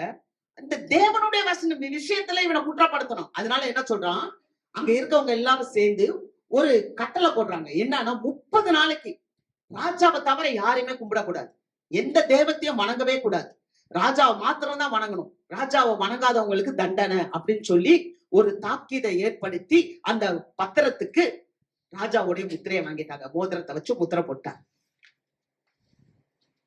ஆனா முத்திரை போட்டாச்சு, இந்த தாக்கீதுக்கு இந்த பத்திரத்துக்கு கையெழுத்து போட்டிருக்கு என்பதை அறிந்து செபிக்கிறவன் மேல போறான். அல்லேலூயா. அறியாமல போலப்பா, அறிந்திருந்து அவர் தான் முன் செய்து வந்தபடியே அவர் அந்த வீட்டை திறந்து மேல போய் எருசலேமுக்கு நேராக பலகடிகளை ஜன்னல் எல்லாம் திறந்து வச்சு முழங்கால் படியிட்டு ஜெபம் பண்ணி ஸ்தோத்திரம் செலுத்தினார். வேதம் சொல்லுகிறது, நீங்கள் எல்லாவற்றுக்கும் ஸ்தோத்திரம் செய்யுங்கள், அப்படி செய்வதே என்னுடைய சித்தம். எந்த நெருக்கம் வந்தாலும் இந்த நெருக்கத்துக்காக நீங்க ஸ்தோத்திரம் செலுத்துங்க. அவன் ஸ்தோத்திரம் செலுத்துறனால என்னாச்சு தெரியுமா? He became a prime minister. அல்லேலூயா. அவன் பிரதம மந்திரியாய் உயர்த்தப்பட்டான். ஜனங்களா நினைச்சாங்க இவன் போய் ஆண்டவரை தொழுது கொண்டான், இவனை சிங்கக்கபில போடுவாங்க. ஆனா சிங்கக்கபில போட்ட அந்த ராஜா சொல்றாரு, தரியு சொல்றாரு, தானியேலே நீ ஆராதிக்கிற தேவன் உன்னை தப்புவிக்க வல்லவராக இருக்கிறார். எப்படிங்க? எவன் போட்டானோ அவன் சொல்றான், ஏன் பவர் இல்ல, ஏன் பவரை காட்டிலும் நீ ஆராதிக்கிற தேவனுடைய வல்லமை பெரிய வல்லமை. அதனாலதான் ஆண்டவர் சொல்றாரு, நீ ஸ்தோத்திரம் செலுத்து. ஏன் தெரியுமா? உங்க இடத்துல வேலை ஸ்தலத்துல இருக்கிறவங்க எல்லாம் உங்களின் தேவனை அறிந்து கொள்ள வேண்டும். ஆமென்.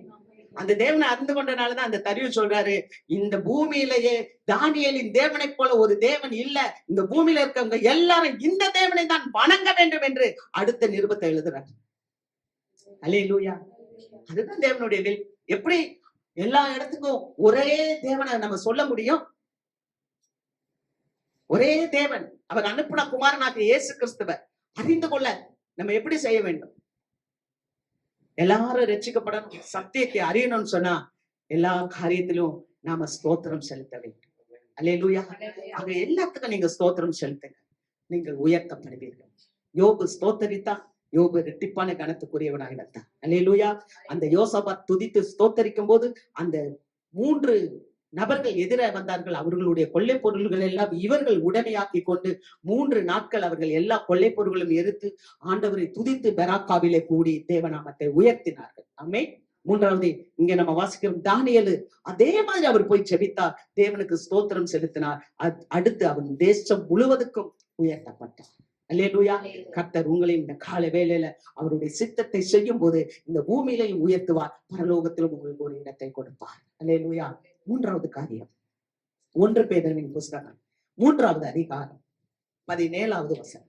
தீமை செய்து செய்து பாடு அனுபவிப்பதிலும் பாடு அனுபவிப்பதிலும் தேவனுக்கு சித்தமானால் நன்மை செய்து பாடு அனுபவிப்பதில் நன்மை செய்து பாடு அனுபவிப்பதே மேன்மையாயிருக்கும். மேன்மையாயிருக்கும். அல்லேலூயா. ஆக மூன்றாவது காரியம், நன்மை செய்து பாடு அனுபவிப்பது தேவனுடைய சித்தம். அல்லேலூயா. நன்மை செய்து பாடு. நீங்க நினைக்கலாம், நான் நல்லது தானங்க செஞ்சேன். ஆமா, தேவ பிள்ளைக்கு மாத்திரம் நன்மை செஞ்சா பாடுதான் வரும். அல்லேலூயா. உலகத்தானுக்கு நன்மை செஞ்சா, ஒரு நன்மை செஞ்சா அவன் செய்யறதே எப்படி செய்வான் தெரியுமா? இது செஞ்சா இது கிடைக்குமா கணக்கு பார்த்து செய்வான் இல்லையா? ஆனா தேவ பிள்ளைங்க இது செஞ்சா இது கிடைக்குமான்னு நினைக்காதுங்க, எதிர்பார்ப்பு இல்லாம செய்வாங்க. அல்லேலூயா. அப்படித்தானே? என்ன சொல்லுவாங்க? Expectation brings hurt. ஆமா, நீ எதிர்பார்ப்போட செஞ்சா உனக்கு என்ன வரும்? வேதனைகள் வரும். ஆனா உலகத்தான் எதிர்பார்ப்போட செய்வான். உன்னை போட்டா 100 எடுக்கலாமான்னு பார்ப்பான். அவன் கணக்கு வேற. ஆனா தேவ பிள்ளைங்க நீங்களும் நான் நன்மை செஞ்சீங்கன்னா நமக்கு தீமைகள் வரும். ஆனா நம்ம சோர்ந்து போக கூடாது. அதைத்தான் ஆண்டவர் சொல்ல, அவருடைய சித்தம் என்ன தெரியுமா? நீங்க நன்மை செய்து பாடு அனுபவிப்பது அவருடைய சித்தம்.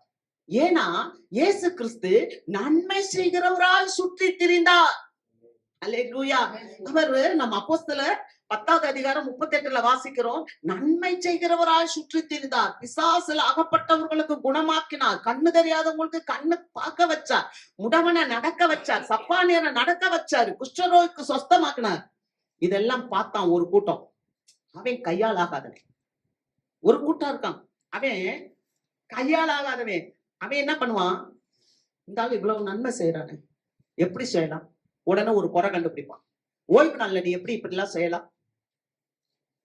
எப்படி ஓய்வு நாள்ல நீ எப்படி இதெல்லாம் செய்யலாம்? நீ வேத பாரகன் தானே, நீ பரிசேயன் தானே, நீ நல்லா படிச்சவன் தானே, நீ ஆண்டவர் அடைந்தவன் தானே, நீ சடங்காச்சாரங்கள் எல்லாம் பின்பற்றுறவன் தானே, ஜனத்துக்கு நன்மை செய்ய தெரியுதா? ஜனத்துக்கு நன்மை செய்ய தெரியுதா? நன்மை செய்ய மாட்டான். ஆனா நன்மை செய்கிறவங்களுக்கு தீமை செய்ய முடிச்சிருப்பான். அல்லேலூயா. ஆனா அவனை என்னத்த பேசுவான்? மதத்தை தான் பேசுவான். அல்லேலூயா. அவனை எதை பேசுவானா? ஆண்டவரை பத்தி தான் பேசுவான். ஆனா அவனுக்கு நன்மை செய்ய தெரியாது. ஆனா ஆண்டவர் நன்மை செய்கிறவராய் சுற்றி திரிந்தார். அவர் கூப்பிடுறாரு, ஐயோ என் கை சப்பானியா இருக்கு. ஆலயத்துல வர்றார், உன் கையை நீட்டு. மறுகை போல சுகமாயிருச்சு.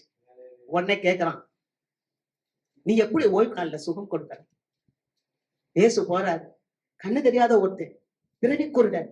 ஆண்டவர் அவனை கூப்பிடுறாரு, வாப்பா, இந்தா உமிழ் நீரை தொட்டு கீழே மண்ணை பிசைஞ்சு கண்ணுல தூக்கி வச்சு நீ போய் சீலவாம்ல கழுவு அப்படின்றாரு. கழுவு பார்வை பெற்றான்.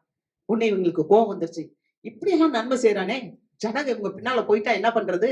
அதனால ஒரு குற்றம், எப்படி நீ ஓய்வு நாளில் சுகம் கொடுக்கலாம்? நீ தேசத்துரோகி, நீ பாவி, நீ மரணத்துக்கு உரியவன். அப்படித்தான் சொல்ற. அன்பு தேவ மக்களே, அதனால நீங்க சோர்ந்து போயிடக்கூடாது. ஆண்டவருடைய சித்தம் என்ன தெரியுமா? நீங்க நன்மை செய்ய வேண்டும், நான் நன்மை செய்ய வேண்டும். அல்லேலூயா. நம்ம நன்மை செய்யும் போது நமக்கு பாடுகள் வரும். அதுதான் தேவனுக்கு பிரியமாய் இருக்கிறது என்று பார்க்கும். ஆமென். அல்லேலூயா. வாசிக்கலாம் 1 பேதுரு 2வது அதிகாரம் 20வது வசனம். நீங்கள் குற்றம் செய்து அடிக்கப்படும் போது பொறுமையோடு சகித்தார், அதனால் என்ன கீர்த்தி உண்டு? நீங்கள் நன்மை செய்து பாடுபடும் போது பொறுமையோடு சகித்தார், அதுவே தேவனுக்கு முன்பாக பிரீதியா இருக்கும். அல்லேலூயா. ஒரு பாவம் செய்து நீங்க அடிக்கப்படும் போது அதனால ஒண்ணுமே இல்லை. குற்றத்துக்கு தான் தண்டனை. அதுதான் அந்த 2 கல்லன்ல ஒரு கல்லன் மனம் திரும்பும் போது சொன்னான், நம்ம பாவம் செய்தோம், நம்ம தண்டிக்கப்படுகிறோம். இவரோ பாவம் அறியாதவர், குற்றம் செய்யாதவர், இவர் ஏன் தண்டிக்கப்பட வேண்டும் என்று சொல்லி அந்த திருடன் அந்த இடத்துல அந்த தெய்வத்தை பார்த்து மனஸ்தாபப்பட்டு மனம் திரும்பினான். ஆண்டவரே, நீர் என்னை நினைத்தருளும். அவன் சொன்னான், ஆண்டவர் சொன்னாரு, இன்று நீ என்னுடனே கூட பரதேசில் இருப்பாய். அப்ப சிலுவையில கூட ஆண்டவர் ஆத்துமாக்களை ஆதாயப்படுத்தி கொண்டதுனால ஆண்டவருடைய பிள்ளைகள் நன்மை செய்து பாட அனுபவிக்கும் போது அநேக தேவன் பக்கமாய் இழுக்கப்படுவார். அல்லேலூயா. அதனாலதான் இது அவருடைய சித்தமாய் இருக்கிறது. நீங்க தீமை செய்தல்ல, நீங்க நன்மை செய்யும் போது, நீங்க பாட அனுபவிக்கும் போது உங்களை பார்ப்பாங்க ஒரு கூட்ட மக்கள். இந்த மக்களுக்கு நம்ம தொடர்ந்து தீமை செய்கிறோமே, இந்த மனம் மாறின கல்லுன போல அநேகர் மாறிக்கொண்டு வருவார்கள். அல்லேலூயா. நம்ம வாசிக்கிறோம் 1 சாமுவேல் 24வது அதிகாரம் 17 முதல் 20 வசனம். தாவீதை பார்த்து, நீ என்னை பார்க்கிலும் நீதிமான். நீ எனக்கு நன்மை செய்தாய், நானோ உனக்கு தீமை செய்தேன். நீ எனக்கு நன்மை செய்ததை இன்று விளங்க பண்ணினாய். கர்த்தர் என்னை உன் கையில் ஒப்பு கொடுத்திருந்தும் நீ என்னை கொன்று போடவில்லை. ஒருவன் தன் மாற்றானை கண்டுபிடித்தால் அவனை சுகமே போக விடுவானோ? இன்று நீ எனக்கு செய்த நன்மைக்காக கர்த்தர் உனக்கு நன்மை செய்வாராக. நீ நிச்சயமாக ராஜாவாய் இருப்பாய் என்றும் இஸ்ரவேலின் ராஜ்யபாரம் உன் கையில் நிலைவரப்படும் என்றும் அறிவேன். அல்லேலூயா. இங்க பாக்குறோம், தாவீது தேவனால் தெரிந்து கொள்ளப்பட்ட ஒரு தாசன். ஆனால் இந்த தாவீதை எப்போதும் இந்த சவுல் துரத்தி கொண்டே இருக்கிறான். தாவீது அபிஷேகம் பண்ணப்பட்டும், ராஜாவாக அபிஷேகம் பண்ணப்பட்டும் ராஜஸ்தானத்துல உட்காராம சவுலையே அவர் ராஜாவாக இருக்க வச்சு இவரு தொடர்ந்து கொஞ்ச நாள் வந்துகிட்டே இருக்கிறார். அப்படி வந்தாலும் இந்த சவுல் என்ன பண்றாரு, தாவீதை எப்படியாவது தீர்த்து கட்டணும் அப்படின்னு தொடர்ந்து பின்னால வந்துகிட்டே இருக்கிறார். ஒரு நாள் ஒரு மலையில வந்து உட்கார்ந்து இருக்கிறார். அப்ப தாவீது அந்த சவுலை பார்த்துட்டார். எப்ப பார்த்தாலும் இந்த சவுல் நம்மளையே துரத்துக்கிட்டு இருக்காருன்னும் போது இந்த தாவீது கூட இருந்தவங்க சொல்றாங்க, உன் சத்துருவ தேவன் ஒப்பு கொடுத்த நாள் இந்த நாள் தான், ஒரே குத்தா குத்து கொன்று போடு அப்படின்னு சொல்றாங்க. ஆனா தாவீது அப்படி செய்யல. தாவீது என்ன பண்ணாரு, சவுல் படுத்திருந்தாரு, போய் அந்த வஸ்திர தொங்கலை அறுத்துட்டார். அந்த வஸ்திர தொங்கலை அறுத்ததுனால அங்க வசனத்தை வாசிக்கிறோம், அவருடைய மனசு அடித்து கொண்டு இருந்தது. வாசிக்கிறோம் 5வது வசனம். தாவீது சவுலின் சால்வை தொங்கலை அறுத்து கொண்டது நிமித்தம் அவனது மனது அடித்து கொண்டு இருந்தது. அல்லேலூயா. அது மாத்திரம் இல்ல, அவன் சொல்றான் அடுத்த வசனத்துல, கர்த்தரால் அபிஷேகம் பண்ணப்பட்டவன் மேல நான் கை போடுவது எப்படி? பாத்தீங்களா, கர்த்தருக்கு பயந்த ஒரு மனுஷன் தாவீது. இந்த சவுல் எவ்வளவோ ஈட்டிய வச்சு அடிக்கிறாரு, குத்த போகிறாரு. தன் மகன் யோனத்தான் மூலமாக அவனை எப்படியாவது பிடிச்சு தந்திரமா கொலை செய்யணும்னு நினைக்கிறாரு. தன் மகள் அவ மீகா மூலமா என்ன மூலமா செய்யலாம்னு நினைக்கிறாரு. எதுவுமே அவருக்கு வாய்க்கல. ஆனாலும் தொடர்ந்து தாவீதை தொடர்ந்து துரத்தி கொண்டே இருக்கிறார். ஆனா தாவீது என்ன செய்யறாரு, அந்த வஸ்திர தொங்கலை அறுத்ததுனால அவருடைய மனசு அடித்து கொண்டு. நல்லா யோசித்து பாருங்க, தாவீது சாதாரணமானது இல்ல, யுத்த புருஷன், யுத்த வீரன். ஒரு யுத்தத்துக்கு போனா ஜெயிக்காம வர மாட்டார். அவ்வளவு பெரிய ஒரு பலசாலி. சின்ன வயசுலயே ஒரு பெரிய கோலியாத்தை அவர் வீழ்த்தினவர். அப்படிப்பட்டவர் ஏன் சவுலத்தோட பயப்படுறாரு? சவுலுக்குள்ள இருக்கிற ஒரு அபிஷேகத்தை பாக்குறேன். ஐயோ, கர்த்தரால் அபிஷேகம் பண்ணப்பட்ட மனுஷன் மேல நான் எப்படி கை போடுவேன்? இப்ப சொல்றாரு தாவீது, ஏய் சவுலே, நீ என்னை எப்ப பார்த்தாலும் துரத்திட்டு வந்துகிட்டு இருக்கியே, நீ துரத்திட்டு வர்றதுக்கு நான் ஒரு தெல்லு பூச்சியா? இல்ல நான் ஒரு கௌதாரியா? நீ என்னை எப்ப பார்த்தாலும் துரத்திட்டு வர. இன்னைக்கு உன் ஜீவனை தேவன் என் கையில ஒப்பு கொடுத்திருந்தா நான் உன்னை ஒன்னும் செய்யல. ஆமென். அல்லேலூயா. உன் ஜீவனை கர்த்தர் என் கையில ஒப்பு கொடுத்திருந்தார், ஆனாலும் நான் உன்னை ஒன்றும் செய்யவில்லைன்னு சொல்லும் போதுதான் சொல்றாரு, என் குமாரனே, என் தாசனே, என்னை பார்க்கலும் நல்லவன். அல்லேலூயா. உங்க சத்துரு அப்படி சொல்லு. ஆமென். நம்ம சத்துரு நம்மளை பார்த்து சொல்லணும், நீ என்ன பார்க்கலும் நல்லவன், நீ என்னை பார்க்கலும் நல்லவன். அல்லேலூயா, அல்லேலூயா, அல்லேலூயா. சத்துரு நம்மளை துரத்துறான்ல, ஒரு சத்துரு இருக்கும். உங்க குடும்பத்துல இருக்கும், உங்க வாழ்க்கையில இருக்கும், பிரச்சனைகள்ல இருக்கும், வேலை ஸ்தலத்துல இருக்கும். உனக்கு விரோதமாவே குழி வெட்டிடணும்னு நினைப்பான். அப்படின்னு சொல்லணும் உங்களை பார்த்து, நீங்க என்ன பார்க்கல நல்லவன். அல்லேலூயா. சொல்லிட்டு என்ன தெரியுமா சொன்ன, நீ ராஜா.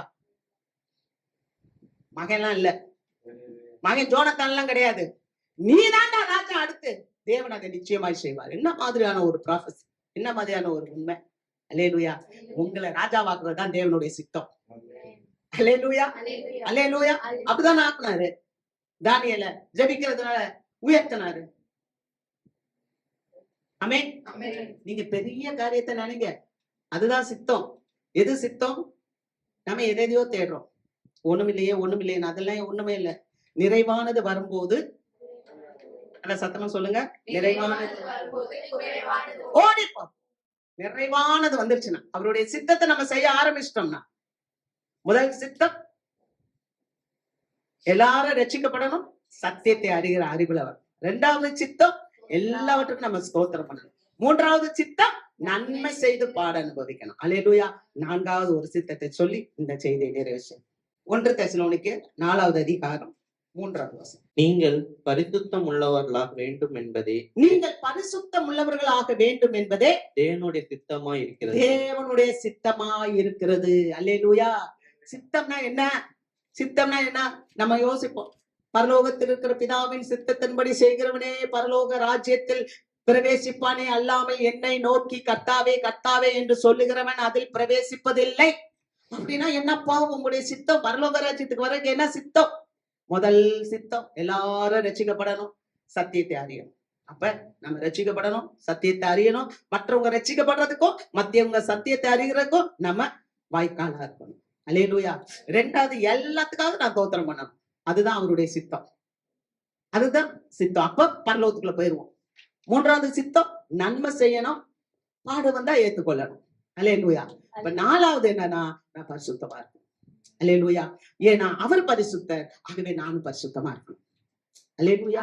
வாசிக்கலாம். 1 பேதுரு 1வது அதிகாரம் 15வது வசனம். உங்களை அழைத்தவர் பரிசுத்தராய் இருக்கிறது போல உங்களை அழைத்தவர் பரிசுத்தராய் இருக்கிறது போல நீங்களும் உங்கள் நடக்கைகள் எல்லாவற்றிலும் பரிசுத்தராய் இருக்கிறார். ஆமென். பரிசுத்தமா இருப்பீர்களா? நம்ம நடக்கையில பரிசுத்தமா இருக்கணும். அல்லேலூயா. சிலருக்கெல்லாம் பார்த்தா நிறைய பேர் என்கிட்ட பேசுறாங்க, ஆலயத்துக்கு வேணா வரமாட்டேன்றாங்க. அல்லேலூயா. எல்லாம் பேசுது, ஆலயத்துக்கு மாமா அங்கயா, அங்க வரல. ஏன் ஏன் வரல? வெளியில இருக்கிறவங்களும் நான் தான், உள்ள வந்தாலும் நான் தான் இருக்கிறேன், ஆனா ஏன் வரமாட்டேன்ற? அப்ப நம்ம இல்ல, தேவனுடைய வார்த்தை பிடிக்க மாட்டேன். அல்லேலூயா. நான் என் சொந்த வார்த்தையே பேசல. என் சொந்த வார்த்தையே பேசல. நான் அதாவது சொல்லுவாங்க, சக்தியில என்ன இருக்கோ அது அகப்பையில வரும். நீங்க வீட்டுல சாப்பாடு போடும்போது பாத்திரத்துல சாம்பார் இருந்தா கரண்டில சாம்பார் வரும். பாத்திரத்துல மட்டன் இருந்தா கரண்டில மட்டன் தான் வரும். வாழைப்பூ கூட்டு இருந்தா வாழைப்பூ கூட்டு தான் வரும் இல்லையா? வேற பூ மல்லிகை பூ வந்துருமா? அது மாதிரி ஆண்டவன் நமக்கு என்ன கொடுக்கிறாரோ அவங்களுக்கு சித்தமான பிள்ளைல கொண்டு வந்துருவார். ஆமென். மற்றவங்களுக்கு கொஞ்சம் கஷ்டமா தான் இருக்கும். ஆனா நம்ம தேவனுடைய வார்த்தையை கேட்டு அதை நம்ம சரி பண்ணிக்கணும். ஏன்னா கர்த்தரை நம்ம பார்க்கும்போது அவர் பரிசுத்த, நீ பரிசுத்தமா. தேவ பிள்ளைகளுக்கு தேவன் சொல்ற, நான் பரிசுத்தர், ஆனா நீ பரிசுத்தமா இருப்பா. ஏன்னா நீ பரலோகத்துக்குரியவ, நீ பரலோகத்துக்குரியவன். ஆமென். அல்லேலூயா. அடுத்து சொல்றாரு பாருங்க, 1 கொரிந்தியர் 3வது அதிகாரம் 16, 17. நீங்கள் தேவனுடைய ஆலயமாய் இருக்கிறீர்கள் என்றும் நீங்கள் தேவனுடைய ஆலயமாய் இருக்கிறீர்கள் என்றும் தேவனுடைய ஆவி உங்களில் வாசமாய் இருக்கிறார் என்றும் அறியாதிருக்கிறீர்களா? ஒருவன் தேவனுடைய ஆலயத்தை கெடுத்தால் அவனை தேவன் கெடுப்பார். தேவனுடைய ஆலயம் பரிசுத்தமாய் இருக்கிறது, நீங்களே அந்த ஆலயம். அல்லேலூயா. எப்ப நீங்க ஆண்டவரை தரிசிக்க வந்தீங்கன்னா நீங்க ஆண்டவருடைய பிள்ளைங்க. ஆலயம்ன்றது என்ன? நீங்கதான் ஆலயம். ஆண்டவரே என்ன சொன்னாரு சீசர்ட்ட? இந்த கல்லின் மேல் ஒரு கல் இல்லாதபடி இடிக்கப்படுற காலம் வரும். சொல்லிதான் ஆண்டவர் சொல்றாருப்பா, நான் பரிசுத்தர், அதனால நீங்களும் பரிசுத்தவான், நீங்களும் பரிசுத்தமா இருங்க. நீங்க தான் தேவனுடைய ஆலயம். நீங்க இந்த சரீரத்தை கெடுக்காதீங்க, இந்த சரீரத்துல அபின் போடாதீங்க, இந்த சரீரத்துல ஆன்சா என்ன? ஆன்ஸ், அப்புறம் அபினா, பான் பராக்கு, பிராந்தி, அப்புறம் குட்கா, என்னன்னு சொல்றாங்க. சின்ன பிள்ளைங்க எல்லாம் வந்து இப்ப குட்கா அதெல்லாம் வந்து ஸ்கூல் பிள்ளைங்களே அதெல்லாம் செய்யாத. நீ இந்த சரீரத்தை கெடுத்தா தேவன் உன்னை கெடுப்பார். ஏன்னா இந்த சரீரம் எங்க வரணும்? பரலோக ராஜ்யத்துக்கு வரணும். நீ அங்க வந்து நல்ல தங்க வீதியில சூப்பரா ஆண்டவரோட இருக்கணும். ஆமென். அல்லேலூயா. அங்க உனக்கு பசி இருக்காது, அங்க உனக்கு வியாதி இருக்காது, அங்க உனக்கு கண்ணீர் இருக்காது, அங்க உனக்கு மரணம் இல்ல, அங்க உனக்கு சாபம் இல்ல. அழகான இடங்க. அப்படியே இக்கரையெல்லாம் அக்கறையெல்லாம் மரங்களும் செடிகளும் அப்படியே புசிப்பிக்கு அவள்தான் ஜாலியா போனோம்ல. 1 யோவான் 3வது அதிகாரம் 2-3 வசனம். பிரியமானவர்களே, இப்பொழுது தேவனுடைய பிள்ளைகளாய் இருக்கிறோம். இப்போது தேவனுடைய பிள்ளைகளா இருக்கிறோம். இனி எவ்விதமா இருப்போம் என்று இனி எவ்விதமா இருப்போம் என்று இன்னும் வெளிப்படவில்லை. இன்னும் வெளிப்படவில்லை. ஆகிலும் அவர் வெளிப்படும் போது வெளிப்படும் போது அவர் இருக்கிற வண்ணமாகவே நாம் அவரை தரிசிப்பதினால் அவருக்கு ஒப்பாய் இருப்போம் என்று அறிந்திருக்கிறோம். அவர் மேல் இப்படிப்பட்ட நம்பிக்கை வைத்திருக்கிறவன் எவனும் அவர் சுத்தமுள்ளவராய் இருக்கிறது போல தன்னையும் சுத்தரித்துக் கொள்கிறான். அல்லேலூயா. அப்ப நம்ம தேவனுடைய பிள்ளைகள் என்று அழைக்கப்படுகிறோம். ஆமென். பிதாவானவர் நமக்கு பாராட்டின அன்பு பெருசு. இப்ப நான் இப்படி இருக்கிறேன், ஆனா நான் ஆண்டவர் வரும்போது அவரோடு போவேன். அப்ப எப்படி போவேன்? நான் இப்படியே போயிருவேனா? அது எனக்கு தெரியாது. ஆனா அவர் வரும்போது அவர் இருக்கிற பிரகாரமாகவே நானும். அல்லேலூயா, அல்லேலூயா. அவர் வருவார். அவர் எப்படி வருவாரு எனக்கு தெரியாது. அவர் மத்திய ஆகாயத்துல வருவாரு. எல்லாரும் ஒரு நொடி பொடியதில்ல அப்படியே மறுரூபம் ஆயிருவோம். அப்படியே நம்ம ஆவியா போவோமா, நம்மளுடைய வஸ்திரங்கள் எல்லாம் இப்படி கலந்து போட்டுட்டு அப்படியே போயிடுறோம். எப்படி போறோமோ, ஆனா அவர் வரும்போது அவர் இருக்கிற பிரகாரமாவே நாமும் இருப்போம். அல்லேலூயா. அப்ப நம்ம என்ன ஆகணும்னா, அவர் இருக்கிற பிரகாரமா நாம இருக்கணும்னா, இப்படிப்பட்ட நம்பிக்கை உடையவர்களாக நாம என்னவா இருக்கணும்னா, அவர் சுத்தம் உள்ளவராய் இருக்கிறது போல நாமும் சுத்தம் உள்ளவர்களாய் இருக்கணும். அல்லேலூயா. இதுதான் அவர் நம்ம மேல வச்சிருக்க சித்தம். என்ன சித்தம்? நீ பரிசுத்தமாகு. அவர் சுத்தம் உள்ளவராய் இருக்கிறது போல நீங்களும் சுத்தம் உள்ளவர்களாய் இருங்க. அல்லேலூயா. நம்ம சுத்தம் உள்ளவர்களா இருப்போம். ஆண்டவருடைய சமூகத்துல அவருடைய ரகசிய வருகையில அவரோடு கூட நாம பரலோகத்துக்கு எடுத்துக் கொள்ளப்படுவோம். ஆமென். சரி, இப்ப 4 காரியம். அவருடைய வில். யார் பரலோக ராஜ்யத்துல பிரவேசிப்பாங்க? முதலாவது ரட்சிக்கப்பட வேண்டும், சத்தியத்தை அறிகிற அறிவுல வளரணும். 2வது எல்லாவற்றுக்காக ஸ்தோத்திரம் பண்ணணும். முறுமுறுக்க கூடாது. எனக்கே இப்படி நடந்துச்சு, எனக்கே இப்படி வந்துருச்சு, எனக்கே இந்த பாடு, எனக்கே இந்த வாழ்க்கை, எனக்கே இந்த கசப்பு, இதெல்லாம் நினைக்கவே கூடாது. கர்த்தர் எதை அனுமதித்தாலும் தேங்க்யூலா, நீங்க என் கூட இருக்கீங்க, நன்றி ஆண்டவரே, ஸ்தோத்திரம். அது எல்லாத்துக்கும் நீங்க ஸ்தோத்திரம் சொல்லணும். 3வது நன்மை செய்து பாட அனுபவம். நான் நன்மை செஞ்சுட்டேன் அதனால அவங்க நன்மை செய்வாங்களா எக்ஸ்பெக்ட் பண்ணக்கூடாது. அவங்க நன்மை செஞ்சாலும், நம்ம நன்மை செஞ்சாலும், அவங்க தீமை செஞ்சாலும் அதை குறிச்சு நீங்க யோசிக்க கூடாது. ஆனா உங்க சத்துருக்கள் உங்களை புகழ்வாங்க. அல்லேலூயா. நீங்க நன்மை செய்யும் போது உங்க சத்துருக்களே உன்னை புகழ்ந்து உயர்த்தும். அல்லேலூயா. 4வது பரிசுத்தமா இருக்கணும். ஏன் பரிசுத்தமா இருக்கணும்னா, நான் ஆராதிக்கிற தேவன் பரிசுத்தம். அல்லேலூயா. கர்த்தருக்கு மகிமை. ஆகவே நானும் பரிசுத்தமா இருப்பேன். ஆமென். எல்லாரும் நம்ம எந்திரிப்போம். கர்த்தருடைய நாமத்துக்கு ஸ்தோத்திரம். நம்ம எழுந்திருப்போம்.